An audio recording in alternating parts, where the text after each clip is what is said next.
Hello everyone, welcome to my YouTube channel. Today I am going to talk about on how to make the most your VDR without making these common mistakes.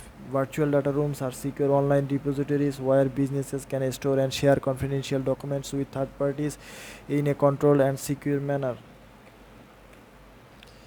Here are some of the tips on how to make the most of your VDR without making these common mistakes. Choose the right VDR. When choosing a VDR provider, it is important to consider your specific needs and requirements. These include factors such as security features as of use, and customer support and pricing. If you choose the wrong VDR provider, you may end up with a VDR that does not meet your needs or that does not secure enough. Organize your documents before uploading them to the VDR. Before you upload your documents to the VDR, it is important to organize them in a logical way. This will make it easier for user to find the documents they need and for you to manage the VDR. You should create a folder structure for your documents and name the folders clearly. You should also create a documents index which will give user a quick overview of the documents in the VDR.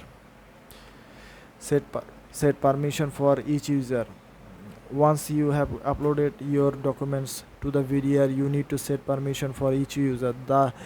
This will control who has access to which document. It is important to set permission carefully to protect your confidential information. You can set permission for individual documents, folders, or entire VDR. Use the VDR collaboration features. VDR variety of collaboration features such as document annotation, question and answer forums, and chat, and these features can make it easier to communicate with users and answer to their questions. Then VDR collaboration features to track user activity to see who has access which document. Then track your user activity. VDRs typically offer features to track user activity. This information can be used to identify any potential problem early on. For example, you can track who has access to which document and when. You can also use the user activity logs to generate reports. Have a backup plan.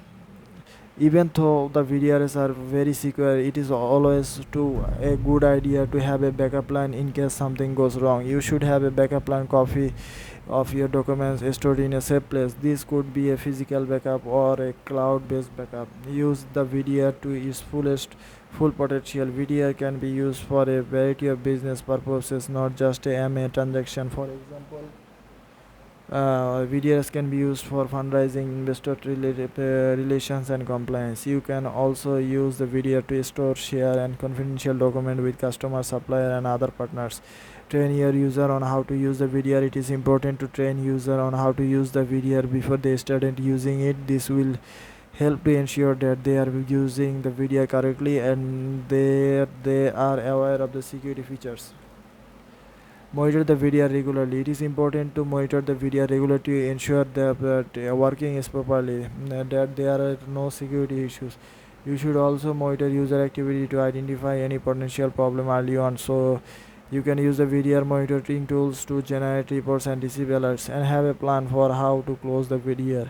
Once you have completed the transaction or project that the VDR was used for, it is important to close the VDR. This will prevent user from accessing the confidential documents in the VDR. You should also delete the VDR from your account.